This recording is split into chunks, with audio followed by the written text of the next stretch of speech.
Shut up and sit down.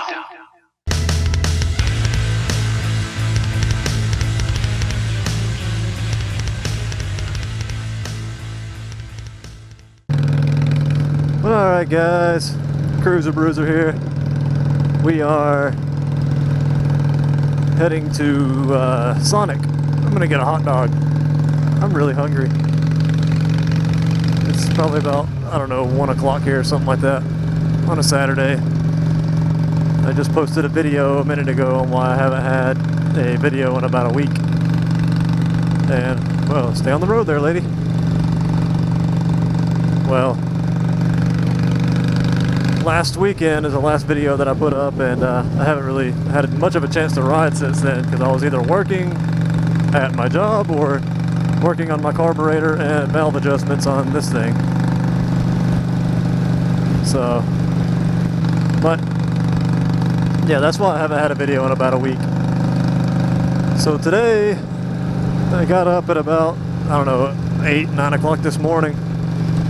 But probably earlier than that. I think I got outside at about 8. Woke up at like 6. But started doing my valve adjustments, checking my carburetor, getting the needle in the needle jet, kind of adjusting it because I've done the pilot jet and main jet. I've fluctuated in sizes on those, trying to figure out how I can get my bike jetted right where it wasn't running so lean. It would either be running too lean or too rich. And then, like a dumbass, I didn't even think about the pilot, or not the pilot, but the needle. So the other night I was just sitting there, just thinking, and I was like, wait, I haven't changed the clips on the needle. That might be something I need to do. So I changed it the other day, lowered it down a clip, put a shim in it, and it was running a little bit too rich. Checked the plug and it was a little bit black. So I was like, well, let's just take the shim away and just leave the clip on the, the third slot on the needle. So I did that, and we're gonna see how that works today. So far, it seems to be, a little bit more response so far that I've noticed, but we'll see how that turns out. And the valve adjustment, I bought the gaskets for it. Gaskets were like $13 a piece, something like that, but the gaskets that were on it already weren't that bad. I mean, I don't know if, recently they had already done a valve adjustment, because the valves weren't that, or the gasket wasn't bad at all, which, I mean, they're really thick gaskets anyway, so it's going to take a while to, beat them up. It's not like a paper gasket or anything. It's real thick silicone, rubber. But they didn't look bad at all, so I figured I'd save the other gaskets. Go ahead and use those the next time I do a valve adjustment here, and then, about 6,000 to 9,000 more miles. 69,000 high. So that's how that went. And the valves really, I mean, the front cylinder, it was pretty much perfect. I didn't have to touch it at all. It was just, which was lucky because the front cylinder is the hardest to get the feeler gauge, needle nose pliers, and a wrench in there all at one time. So that, I got lucky with that. They were pretty good. The rear cylinders, the one that I've noticed the pipe has been a little darker on the header part, is the one that was, they were tight. Usually, I don't know if it's common for them to be too tight, unless the person that did the valve adjustment last tightened them up too tight. But usually you hear about valves, they're loose. Because, after a while they just come loose and it ends up being too big of a gap. Yeah, well, these were too small of a gap.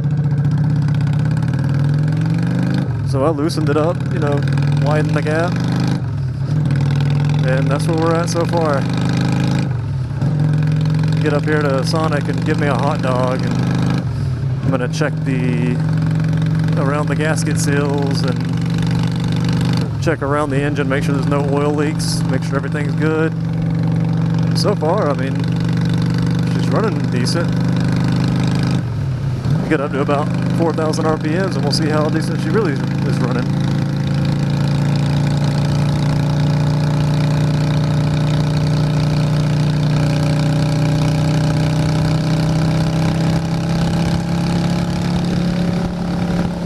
About 4,500 RPMs and nothing bad.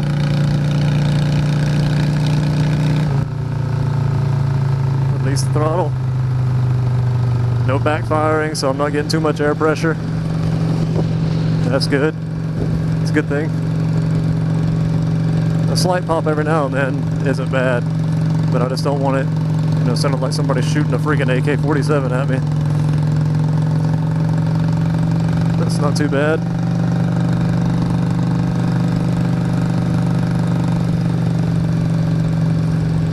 But anyway, after I eat, luckily I have some sunscreen in my bag. Gotta put some on. This German Irish skin doesn't like the sun very much. I tan, you know, not that great. I mean, I can tan, but it's more of a burn. The only way I tan is if I actually wear suntan lotion. But generally as sunscreen, because the sun does not like my skin at all.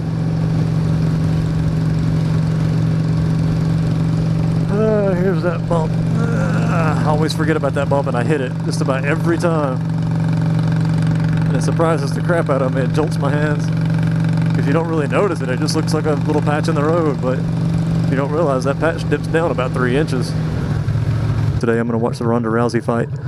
Yeah, fighting that, what is it, Betch Carrera, I don't know, Korea? I just say, it looks like Korea, I call her Korean, but really she's Brazilian, I believe. But, yeah, rambling on. I'm going to watch that fight tonight, so I'm not going to stay out too late, which that fight won't even start till probably 11, but main events started, I think, 7, I think. But, yeah, I'm going to watch the prelims and all that good stuff. So, I forget where I was going with that whole part there. But, yeah. The crap. Sounded like somebody's car was farting. Celica. That's what I drive, by the way. Little 4-cylinder gas saver. Little ricer. Figured I'd have a ricer bike, might as well get a ricer car. Yeah. Un-American. I have friends like that though, that everything has to be like American brand. I don't really care. Half the time American brand just doesn't last long. I mean, there are things that I will buy, you know, American brand. But when it comes to vehicles, I don't know. I mean, especially motorcycles, overseas bikes always seem to last a lot longer. But I'm not bashing on any American bike riders, because I love the Harleys. Indians, I believe the Indians are still made in the US. But I'd really like to have a Triumph though. Triumphs are awesome. But anyway, I'm going to order some food and I'll be right back.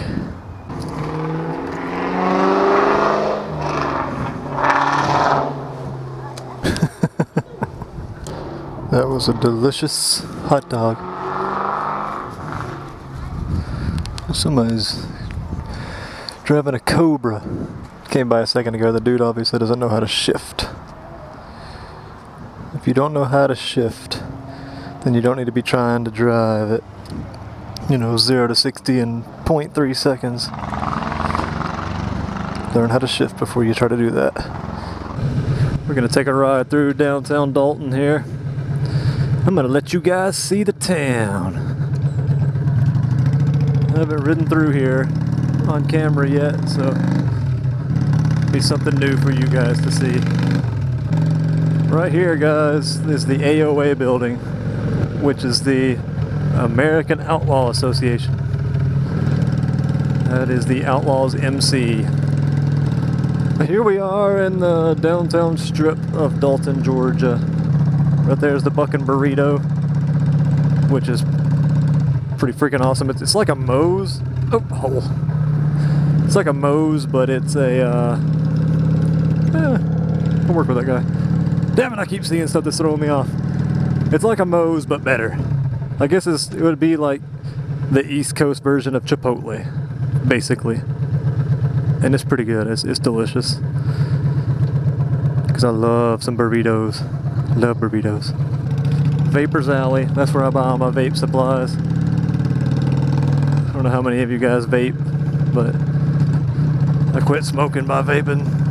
It helps. And that's Peacock Alley. It's rebuilt now. It burned down a couple of years ago. The whole place just burned to the ground. And the sweet spot, which is right here, really, really awesome froyo. Delicious. Delicious. It's one of those that you pay by the ounce. You know what? We're gonna go up here and look at the football field. I used to actually work the Dalton High School football games. I would work the sideline chains, and my wife's dad and her brother used to work the games all the time, and that's how I got in on it. So I was basically got in through the family. But it's the only school in this area that the chain gang gets paid. We'd get paid $30 a game, which was awesome. There was, I think, 5 or 6 home games a year. That's the Dalton High School football field. We'd pull in that gate right there and walk out on the field. And I really miss doing it. My job now kind of won't allow me to do it. My schedule, I work every other weekend, and the games are on Friday nights. So I end up having to work half the games. Cemetery here, it's gigantic. I know, it's a pretty cool cemetery. I mean, it's kind of weird saying it's a pretty cool cemetery, you know, talking about dead people. But I believe it's the biggest cemetery in Dalton. It's where pretty much everybody gets buried. But it's real nice out through there. I don't want to ride out through there on this because there might be somebody out there visiting a grave, and I don't want to disturb them. Oh, damn it!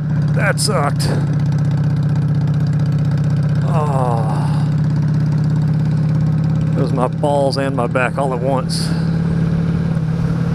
I think this here is what they call the end of the world. Whoa, used to call the end of the world. Because if you were coming up from one of these directions, it would look like you're just going off into the, nowhere. So that was kind of cool. But I think the trees kind of cover it up now. And also a little something about that cemetery back there.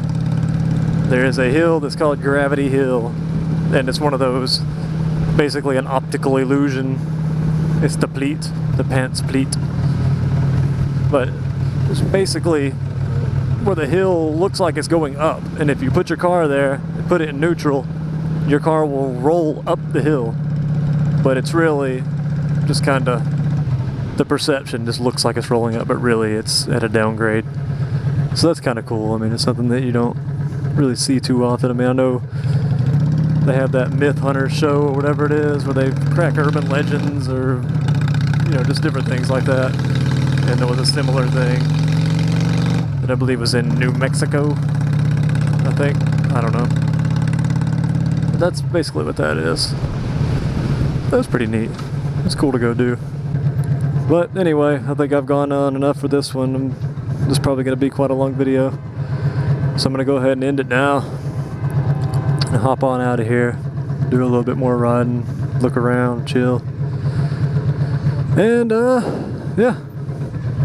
That's pretty much it, guys. Thank you for watching, and like and subscribe if you haven't already. And have a nice day.